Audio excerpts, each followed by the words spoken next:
আমিনুল ইসলাম বুলবুলের হস্তক্ষেপে শেষ পর্যন্ত নাজমুল হোসেন শান্তকেই টেস্ট দলের ক্যাপ্টেন্সির দায়িত্ব দেওয়া হলো। গড়ে 60টা ম্যাচে একটা করে সেঞ্চুরি, চিন্তা করা যায়।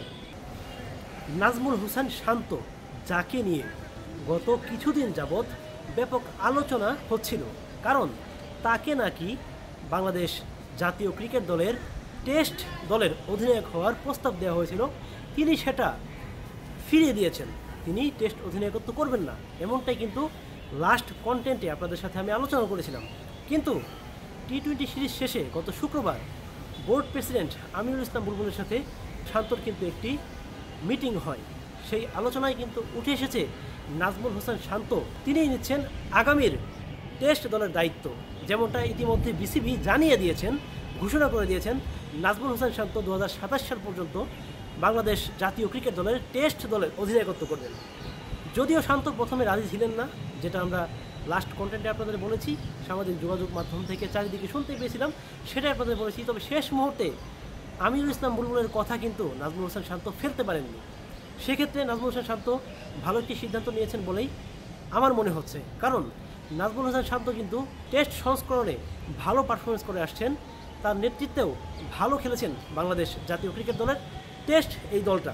শান্ত এখন পর্যন্ত বাংলাদেশের হয়ে 37টি টেস্ট ম্যাচ খেলেছে, যেখানে 70টি ইনিংসে তিনি 10টি সেঞ্চুরি এবং 5টি হাফ সেঞ্চুরি করেছে। শান্তর এই ধারাবাহিকতা বলে দেয় শান্ত আসলে কতটা ভালো টেস্ট খেলোয়াড়। 70টা ইনিংসে 10টা সেঞ্চুরি, গড়ে 60টা ম্যাচে একটা করে সেঞ্চুরি, চিন্তা করা যায়। গড়ে 14টা ম্যাচে একটা করে হাফ সেঞ্চুরি, চিন্তা করা যায়। শান্ত কিন্তু টেস্টের জন্য একজন মানানসই এবং সেই সাথে টেস্টের নেতৃত্ব দেওয়ার জন্য ভালো একজন অপশন আমার মনে হচ্ছে, যার পরিপ্রেক্ষিতেই বাংলাদেশ ক্রিকেট বোর্ড শান্তর মতো এই অ্যাসেটকে তারা দূরে সরতে দেয়নি। তার মান অভিমান ভাঙিয়ে তাকে 2027 সাল পর্যন্ত টেস্ট দলের অধিনায়কত্বের দায়িত্বটা দিয়েছেন।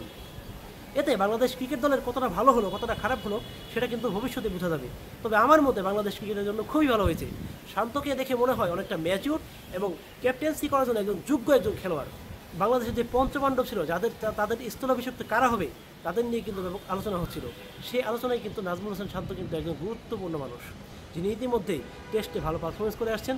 ওয়ানডেতেও তিনি ভালো করছেন, টি-20 থেকে যদিও তিনি জায়গা হারিয়েছেন, ওয়ানডেতে তিনি খারাপ করছেন না, ভালোই করছেন।